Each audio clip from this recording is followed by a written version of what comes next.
I want to tell you about an essential vitamin you've probably never heard of. If you're a parent or plan to be one, it might be more important to your child's growth than all other vitamins combined, and only you, a parent, can provide it. I call it vitamin N, the word no. More and more children, I find, are suffering from vitamin N deficiency, and they, their parents, and our entire culture are paying the price. Let me illustrate my point with a story that's quite typical. A father, I'll call him Bill, gave his son, age 5, pretty much everything the little boy asked for. Like most parents, Bill wanted more than anything for his son to be happy, but he wasn't. Instead, he was petulant, moody, and often sullen. He was also having problems getting along with other children. In addition, he was very demanding and rarely, if ever, expressed any appreciation, let alone gratitude, for all the things Bill and his wife were giving him. Was his son depressed, Bill wanted to know? Did he need therapy? His son, I told him, was suffering the predictable ill effects of being overindulged. What he needed was a healthy and steady dose of vitamin N. Overindulgence, a deficiency of vitamin N, leads to its own form of addiction. When the point of diminishing returns is passed, and it's passed fairly early on, the receiving of things begins to generate nothing but want for more things. One terrible effect of this is that our children are becoming accustomed to a material standard that's out of kilter with what they can ever hope to achieve as adults. Consider also that many, if not most, children attain this level of affluence not by working, sacrificing, or doing their best, but by whining, demanding, and manipulating. So in the process of inflating their material expectations, we also teach children that something can be had for next to nothing.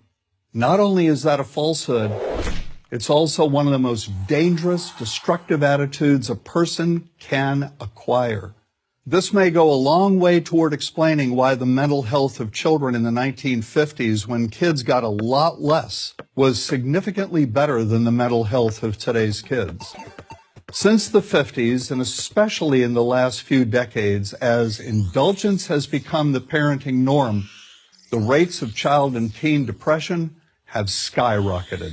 Children who grow up believing in the something for nothing fairy tale are likely to become emotionally stunted, self-centered adults. Then, when they themselves become parents, they're likely to overdose their children with material things. The piles of toys, plushies, and gadgets one finds scattered around most households. In that way, overindulgence, a deficiency of vitamin N, becomes an inherited disease, an addiction passed from one generation to the next. This also explains why children who get too much of what they want rarely take proper care of anything they have. Why should they? After all, experience tells them that more is always on the way. Children deserve better. They deserve to have parents attend to their needs for protection, affection, and direction. Beyond that, they deserve to hear their parents say no far more often than yes when it comes to their whimsical desires. They deserve to learn the value of constructive creative effort as opposed to the value of effort expended whining, lying on the floor, kicking and screaming, or playing one parent against the other. They deserve to learn that work is the only truly fulfilling way of getting anything of value in life, and that the harder they work, the more ultimately fulfilling the outcome. In the process of trying to protect children from frustration, parents have turned reality upside down. A child raised in this topsy-turvy fashion may not have the skills needed to stand on his or her own 2 feet when the time comes to do so. Here's a simple rule. Turn your children's world right side up by giving them all of what they truly need, but no more than 25% of what they simply want. I call this the principle of benign deprivation.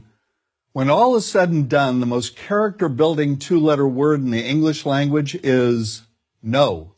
Vitamin N. Dispense it frequently. You'll be happier in the long run, and so will your child. I'm John Rosemond, author and family psychologist for Prager University.